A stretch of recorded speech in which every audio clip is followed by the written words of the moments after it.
마태어 나누는 복음 이야기 12번째, 팔복 6번째, 마음이 청결한 자라는 제목으로 함께 말씀을 나누기를 원하는데요. 보여주셨으니까 보여주세요. 여기 어딘지 아십니까? 예, 중국 맞습니다. 중국 베이징이에요. 베이징인데, 굉장히 매연으로 앞이 가득하죠? 저기에서 47중돌 사고가 발생했다고 합니다. 너무 안 보이니까 매연을해서 있었다고 합니다. 자, 하나 더 넘겨 보여주실까요? 자, 베이징입니다. 자, 여기는 어느 강일까요? 네, 인도 맞습니다. 잠깐 답을 보여주실래요? 여기 야무나 강인데요. 인도에 있는 야무나 강이라고 합니다. 이 1370km에 이르는 겐지스 강에 속한 가장 길고도 큰 강이거든요. 히말라야의 우트라칸트주에 있는 강에서 내려오는 물이 흘러 우틀라차, 이게 인도라서 굉장히 어렵습니다. 하리아나 델리를 지나 겐지스 강 유역의 알리바드에서 이렇게 합류를 한다고 합니다. 이 강은 본래는요 굉장히 깨끗한 강이었어요. 근데 몇십 년 전부터 더러워지기 시작했는데 세계에서 가장 오염된 강으로 꼽히게 됐다고 합니다. 저기에도 저렇게 살고 있습니다. 그죠? 그 중에 강의 오염도가 가장 높은 곳이 어디냐면 델리예요. 델리. 들어보셨죠? 델리. 이 강줄기의 2%밖에 안 되는 곳이 바로 델리인데 오염물질의 70%가 이 델리에서 들어온다고 합니다. 그러니까 쓰레기의 70%가 이 델리 강으로부터 홀로 들어온다는 것이죠. 델리에 이 야무나 강이 있는데 이 강은 죽음의 강이라고 합니다. 왜 그러냐면 용존산소라고 그러죠. 물속에 들어있는 산소. 그게 몇 프로냐면 0%. 그러니까 생명체가 살 수 있을까요? 없을까요? 살 수가 없습니다. 그리고 악어가 156마리, 그리고 물고기가 수천 마리 급사했다고 하는데요. 그림 한번 잠깐 보여주실래요? 또한 아모니아 가스가 발생하기도 하고요. 그 다음에 그렇기 때문에 호흡곤란, 폐 손상 등 황화수소가 방출되기도 하고, 그래서 기관지염, 천식, 두통을 초래한다고 합니다. 이 정도의 강이면 이 강이 아니고 독극물이 흐른다고 할 수 있겠죠.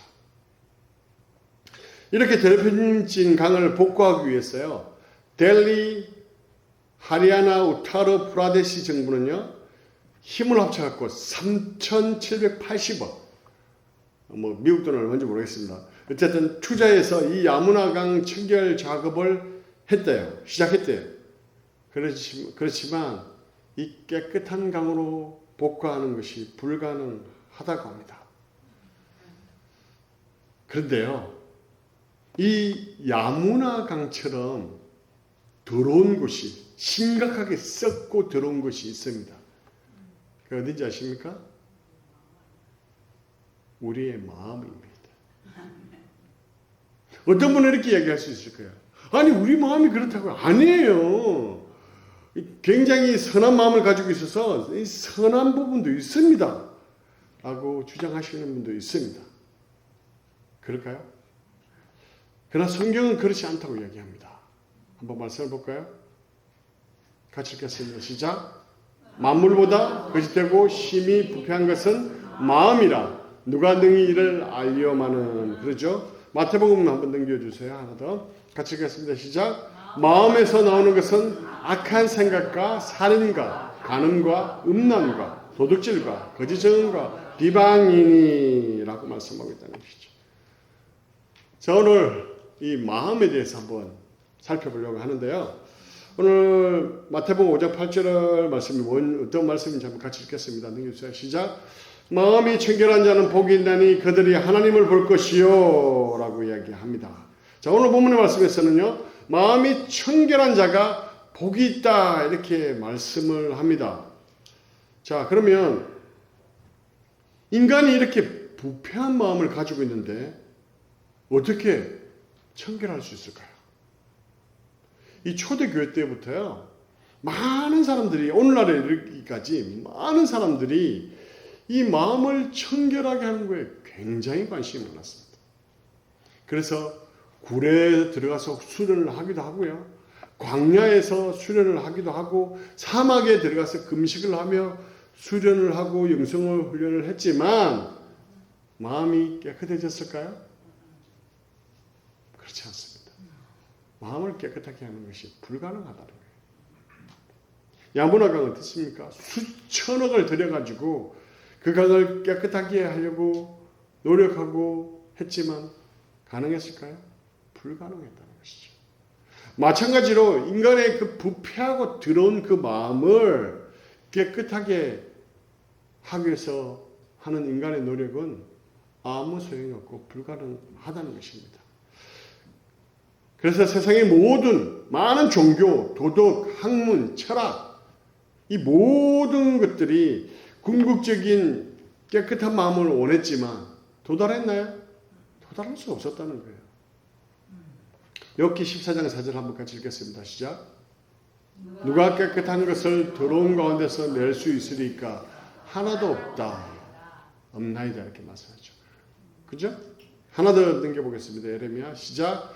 구수인이 그의 피부를 표범이 그의 반점을 변하게 할 수 있느냐? 할 수 있을진데 악에 익숙한 너희도 선을 행할 수 있으리라. 반어법이죠. 무슨 말인지 아시겠죠? 선을 행할 수 있다는 건가요? 없다는 거죠. 그죠? 반어법이잖아요. 그죠? 없다는 것입니다. 결코 어느 누구도 스스로 자기의 마음을 깨끗하게 할 수 없다고 성경은 말하고 있다는 것이죠. 자, 그렇다면 예수님은 왜 마음이 청결한 자가 복이 있다고 말씀하실까요? 아니, 청결하게 할 수가 없는데 어떻게 청결하게 할 수 있다고 말씀하셔서 복이 있다고 말씀하시나요? 우리에게 희망 고문을 하고 계신 것일까요? 그렇지 않죠. 할 수 있기 때문에 말씀을 하시는 것이죠. 다윗이 다음과 같은 고백을 했습니다. 한번 말씀을 같이 읽겠습니다. 시작. 하나님이여 내 속에 정한 마음을 창조하시고 내 안에 정직한 영을 새롭게 하옵소서. 뭐라고 얘기합니까? 하나님 앞에 나아가서 하나님께 내 속에 정한 마음을 창조해달라고 말씀하고 있다는 것이죠. 또한 정직한 영을 새롭게 해달라고 말씀하고 있다는 것입니다. 다윗의 고백처럼 하나님만이 우리의 마음을 깨끗하게 할 수 있다는 것이죠. 그러면 과연 그 방법이 뭘까요? 그 방법이 무엇이기에 이렇게 말씀하실까요? 그것은 바로 우리가 너무 잘 알고 있는 예수 그리스도를 통해서만 가능하다는 거예요. 이게 복음이죠. 사실은 복음. 오직 죄 없으신 하나님께서 인간의 몸을 입으시고 오셔서 십자가에 죽으시고 피를 흘려 주셔서 그 예수 그리스도의 십자가의 보혈의 피를 통해서 우리가 깨끗하게 될 수 있다는 겁니다. 히브리서 13장 12절을 같이 읽겠습니다. 시작. 그러므로 예수도 자기 피로서 백성을 아멘. 예수님께서 자기 피로서 백성을 거룩하게 할 수 있다 이렇게 말씀하고 있다는 것이죠. 요한일서 1장 7절 말씀 한번 더 보겠습니다. 시작. 그가 빛 가운데 계신 같이 우리도 빛 가운데 가면 우리가 서로 사귐 있고 그 아들 예수의 피가 우리를 모든 죄에서 깨끗하게 하실 것이요. 아멘. 그죠? 예수의 피가 우리를 모든 죄에서 깨끗하게 하실 것이다 라고 말씀합니다. 오늘을 살아가는 우리는요, 이것을 믿음을 통해서 그것을 받아들이기만 하면 accept, believe 하면 그 믿음을 통해서 마음이 깨끗해질 수 있다는 거예요. 사도행전 15장 9절 말씀 보겠습니다. 시작. 믿음으로 그들의 마음을 깨끗이 하사. 그죠? 믿음으로 그들의 마음을 깨끗하게 한다라고 말씀을 하고 있다는 것이죠. 한 절 더 볼까요? 시작. 너희가 진리를 순종함으로 너희 영혼을 깨끗하게 하여. 진리가 뭡니까? 그죠? 믿음이죠. 말씀이죠. 그죠? 진리를 순종함으로 내 영혼을 깨끗하게 할 수 있다라고 이렇게 말씀하고 있다는 것입니다. 유명한 아드 핑크 목사님이라는 분이 계십니다. 그 목사님이 이러한 마음의 청결을 위해서는 성령께서 사중적인 작용을 함으로 청결하게 된다 이렇게 말씀합니다. 그 사중이라고 말씀하는데 그 네 가지가 뭐냐면 첫 번째는 뭐냐면 새롭게 태어날 때 우리가 중생이라고 그러죠. 거듭남이라고 그러죠. 그때에 거룩한 성품을 주심으로 성령께서 거룩한 성품을 주심으로 가능하다는 거예요. 그리고 또 하나는요. 또 두 번째는요. 거룩한 그리스도와 연합함을 통해서 구원에 이르는 믿음을 주심을 통해서 오늘 이 말씀에 읽었던 것처럼 믿음을 통해서 그게 가능해진다는 것이죠. 그리고 세 번째는요. 그의 양심을 깨끗하게 해주시는 그리스도의 그 보혈의 피를 그에게 뿌려줌을 통해서 깨끗하게 된다는 것이죠. 그리고 마지막으로 네 번째는요. 성령의 도움으로 우리로 육신을 억제하고 하나님을 향하여 살 수 있도록 성화 과정을 오랫도록 끌어가심으로 우리를 계속 청결하게 하신다는 것이죠. 그러니까 성령께서 우리가 성화가 될 수 있도록 계속해서 도와주시고 하심을 통해서 우리가 마음을 청결하게 할 수 있다는 것입니다. 그런데 우리가 예수 그리스도의 피 흘림을 믿음으로 인하여 청결함을 소유하였는데 아드 핑크 목사의 말씀처럼 성령의 도우심이 계속해서 필요하다는 거예요. 아드 핑크 목사님의 네 번째 말씀처럼 우리가 예수 그리스도를 믿음을 통해서 모든 죄가 사해지고 어려운 자가 된다. 이건 우리가 잘 아는 것처럼 칭이라고 하잖아요. justification. 그러나 그로 끝이 아니라 우리가 계속해서 성화되어 가야 되잖아요. 하나님 나라에 들어갈 때까지 계속해서 성화되어 가야 된다는 것이죠. 성령을 통해서. 그것을 통해서 우리가 마음이 깨끗해진다는 것입니다.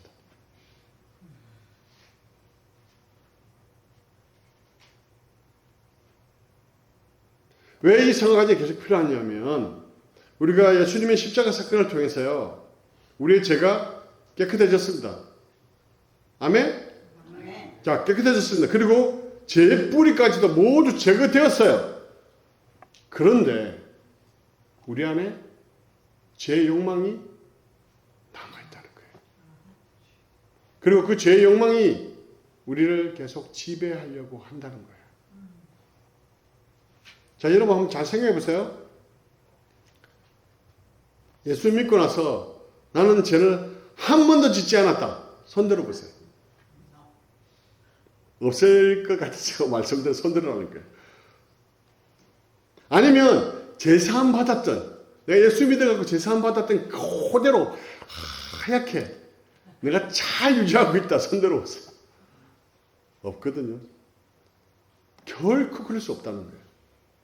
그런데 이게 바로 우리가 신앙생활을 하면서 가지고 있는 고민이 아닙니까? 아니 예수 믿고 나서는 죄를 짓지 않아야 되는데 그죠? 계속해서 죄를 짓고 있는 나의 모습을 계속해서 보잖아요. 죄에서는 구원받았지만 여전히 그 죄의 본성이 남아있잖아요. 여전히. 그죠? 여러분 위안을 좀 드릴까요? 우리만 그런가? 대사도 바울도 그에 대한 고민을 했다는 것이죠. 말씀 한번 볼까요? 같이 읽겠습니다. 시작. 내가 원하는 바 선은 행하지 아니하고 도리어 원하지 아니하는 바 악을 행하도다. 오라 나는 공고한 사람이로다. 이 사망의 몸에서 누가 나를 건져내랴. 이 사도 바울의 고백이거든요. 사도 바울의 고백. 근데 사도 바울이 이 탄식으로 끝났으면 우리가 성경 읽을 필요가 없는데 그것을 해결할 길이 있다고 말씀하시죠. 7장에서는 계속해서 사도 바울이 그 죄 가운데서 예수 믿고 나서 그 죄 가운데서 그 스트러글 탄식을 이야기하다가 8장에 와서 뭘 이야기합니까? 아닙니다. 그거 아닙니다. 성령을 이야기하잖아요. 성령의 도우심으로 이 죄의 유혹을 이길 수 있고 우리의 마음을 청결하게 할 수 있다라고 말씀하고 있다는 것이죠. 성령은요, 우리 안에, 우리 마음 안으로 더러운 생각과 악한 생각과 욕망과 죄의 모습들이 막 들어오잖아요. 그러면 그것을 성령은 깨닫게 하십니다. 그리고 슬퍼하게 하십니다. 그걸 느껴져요.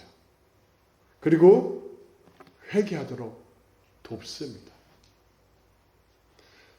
여기서 중요한 것은요, 성령은 인격적인 분이에요. 인격적인 분이기 때문에 강압적으로 막 우리를 막 휘저어서 이렇게 하지 않습니다. 즉 무슨 말씀이냐면 도와는 주시지만 그 결단과 그 선택은 내가 하는 거예요.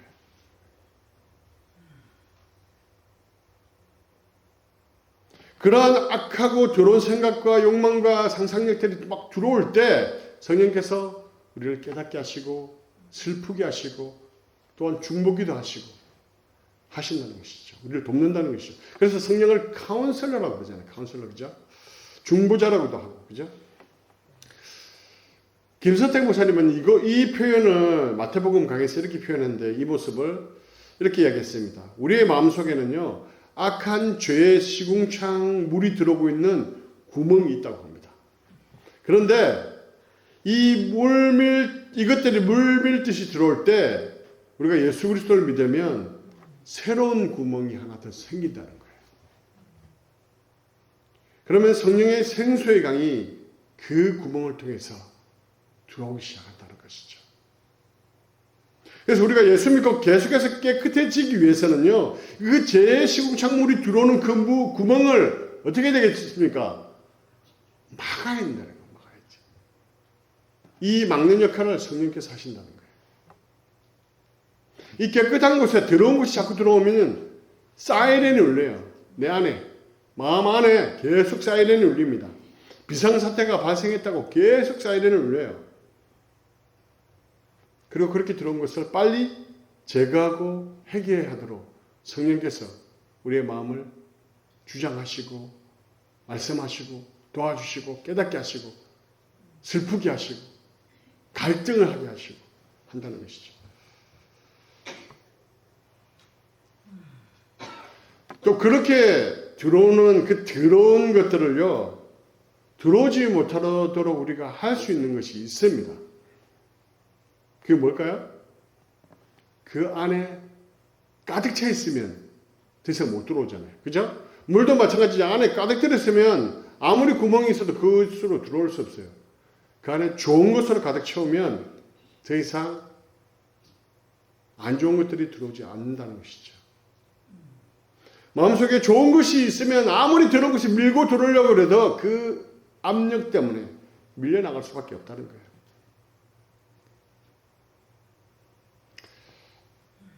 그런데 우리가 그 안을 깨끗하게 하고 좋은 것으로 깨끗하게 하고 나서 그 안을 채워야 돼요.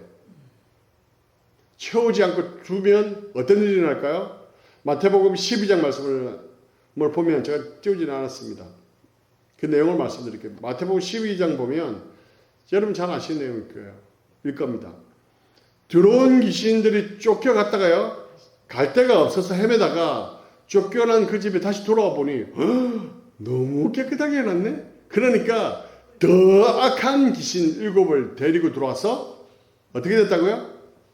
지금 형편이 나중 형편보다 더 악해졌다, 심해졌다 이렇게 얘기하거든요. 그렇다면 우리의 이 마음을 깨끗하게 했던 이 마음을 뭐로 채워야 할까요? 말씀을 보겠습니다. 예, 같이 계시죠. 시작. 청년이 무엇으로 그의 행실을 깨끗하게 하리까? 주의 말씀만 지킬 따름이니이다. 뭐로 깨끗하고 한다고요? 말씀이에요, 말씀. 그래서 말씀이 중요한 것입니다. 말씀을 늘 묵상해야 되고요. 말씀을 늘 읽어야 하고요. 그것을 채워야 합니다. 우리의 마음을 청결하기 위해서는 그 말씀을 늘 채워야 돼요. 그게 안 채워져 있으면요, 반드시 유튜브에서 봤던 거, 왜 웃으세요? 자주 오시나? 봤던 게 막 들어와서 막 밀고 들어와요. 그게 채워져요. 또 안 좋은 이야기 들었던 거, 안 좋은 거 봤던 거 다 들어온다는 것이죠.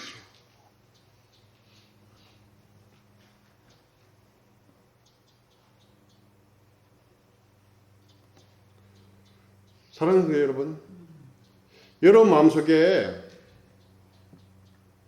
계속 비상등과 이 불들이 계속 켜져 계십니까? 아니면 죄에 대해서 계속 지고 계십니까? 아니면 좀 더 심하게 말씀할까요? 죄와 아주 친밀하십니까? 아주 가까이 두고 옆에 계십니까? 왜 그럴까요? 말씀으로 내 안에 채워지지 않았기 때문에 그렇습니다. 내 안에 말씀으로 채워져 있다면 그런 것들이 다 밀려나갈 텐데 말씀으로 채워지지 않기 때문에 그래요.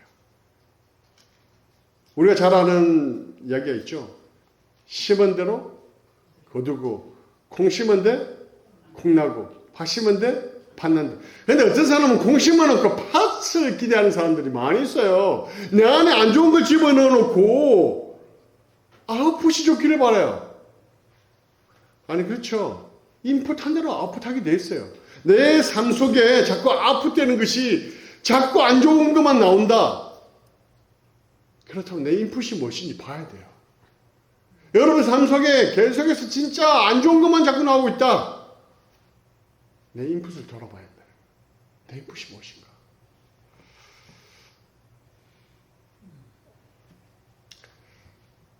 우리가 본문을 통해서 이렇게 우리가 예수 그리스도 믿음을 통해서 깨끗한 자가 되고 복이 있다고 말씀했습니다. 그렇다면 그 복이 무엇일까요? 5장 8절 말씀인데 없을 거예요. 제가 읽어드릴게요. 마음이 청결한 자는 복이 있나니 그들이 뭘까요? 하나님을 볼 것이야. 마음이 청결한 자는 하나님을 볼 것이라 이렇게 말씀합니다. 와, 하나님을 본다는 것은요 굉장한 복이잖아요. 정말 많은 사람들이 하나님을 보는 것에 대한 그 갈급함, 그 마음이 다 있잖아요. 안 그러신가요? 하나님을 보고자 하는 그 마음들이 너무나 많이 있어요. 하나님 한 번만 보면 소원이 없겠다는 사람 많다니까요. 아니 심지어 불신자들조차도 당신이 하나님을 보여주시면 내가 믿을게요. 이런 사람이 많다니까요. 그런데 우리가 하나님을 볼 수 있을까요? 성경은 하나님은 영이시고요. 거룩하신 분이라고 말씀합니다. 그죠? 그래서 죄인된 인간이 하나님을 보면 어떻게 되냐 하면 죽습니다. 말씀 한번 볼까요? 넘겨주세요. 같이 읽겠습니다. 시작. 여호와께서 모세에게 이르시되 내려가서 백성을 경고하라. 백성이 밀고 들어와 나 여호와께로 와서 보려고 하다가 많이 죽을까 하노라. 죽는다는 거예요. 하나님 거룩하신 분이기 때문에 죽는다는 거죠. 그런데 유일하게 하나님을 본 사람이 있습니다. 성경 안에. 누굴까요? 모세죠. 말씀 한번 보겠습니다. 넘겨주세요. 시작. 또 이르시되 내가 내 얼굴을 보지 못하리니 나를 보고 살 자가 없음이니라. 그리고 뭘 보이셨냐면 등만 보이셨어. 등만. 손으로 덮으시고 지나가시면서 등만 보이셨어요. 그렇다면 본문에서 하나님을 볼 것이라는 그 의미가 무엇일까요? 말씀을 넘겨주세요. 같이 읽겠습니다. 시작. 우리가 지금은 거울로 보는 것 같이 희미하나 그때는 얼굴과 얼굴을 다하여 볼 것이요 지금은 내가 부분적으로 하나 그때는 주께서 나를 아신 것 같이 내가 온전히 알리라 이렇게 말씀합니다. 이건 뭡니까? 고린도전서의 말씀을 통해서 우리가 알 수 있는 것은 지금은 하나님을 보는 것을 부분적으로 안다고 이야기해요. 그죠? 근데 그때 천국에 가서 그 내세에는 온전케 된다고 말씀합니다. 그리고 온전케 될 뿐만 아니라 어떻게 한다고요? 온전히 알리라 말씀하고 있다는 거죠. 그래서 하나님을 본다는 의미는 뭐냐면 하나님을 안다는 거예요. 아바타라는 영화 보셨을 텐데 거기 보면 I see you 보는 걸 이야기하는 게 아니고 내가 당신을 알아 이야기하는 거거든요. 여기서 안다는 것은요 히브리어는 야다라고 하는데 그냥 단순한 지식적인 알미 아니에요. 그 사람에 대해서 인격적으로 그 사람의 삶의 모든 체험을 통해서 단지 지식적인 알미 아니라 체험적인 알, 그 사람의 인격적으로 그 사람을 아는 것, 그것을 말씀하고 있다는 것이죠. 그리고 알기 때문에 하나님을 어떻게 합니까? 가까이 다가갈 수 있다는 거예요. 가까이. 그리고 하나님이 가까이 갈 수 있기 때문에 하나님을 알 수 있잖아요. 그죠? 그리고 가까이 나아간다는 것은 또한 친밀하다는 거예요. 하나님과 친밀. 이것은 앞에 말씀과 똑같아요. 하나님은 거룩하신 분이기 때문에 너희도 거룩하라고 말씀하시잖아요. 우리가 깨끗하게 되었기 때문에 하나님 앞에 나아갈 수 있는 거예요. 그리고 하나님을 알 수 있는 것이고요.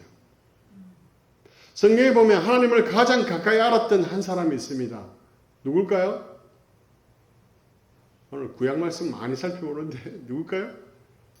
에녹이잖아요. 에녹은 하나님과 300년을 동행했어요. 300년. 아니 300년 동행하시다가 너무 좋으니까 그냥 산채로 데려가셨어요. 살아서 올라간 사람 구약에 2명 있잖아요. 엘리야와 그죠? 2명인데 너무 함께 하니까 좋으니까 데려가셨어요. 자, 이 동행이라는 뜻에 들어있는 의미가 뭡니까? 아니 마음이 같지 않은데 동행할 수 있나요? 동행한다는 것은 마음이 같다는 거예요. 마음이 하나라는 거예요. 이신전심이라고도 하죠. 에녹이 하나님의 마음을 알았고 하나님도 에녹의 마음을 알았어요. 그렇기 때문에 하나님과 에녹은 동행할 수 있었고 하나님을 깊이 알았었고 그 친밀감이 너무 크니까 하나님이 데려가시잖아요. 말씀의 결론을 드릴게요. 하나님을 본다는 것은요, 하나님을 아는 것입니다. 그냥 단순한 지식적인 알미 아니라 깊이 있게 체험적으로 그 친밀함이 있다는 것이죠. 사랑하는 성도 여러분 하나님을 보기 원하십니까? 하나님을 알기 원하세요? 마음에 청결한 자가 되시기를 간절히 축원합니다. 마음이 청결한 자가 되기 위해서 마음에 하나님의 말씀으로 채우십시오.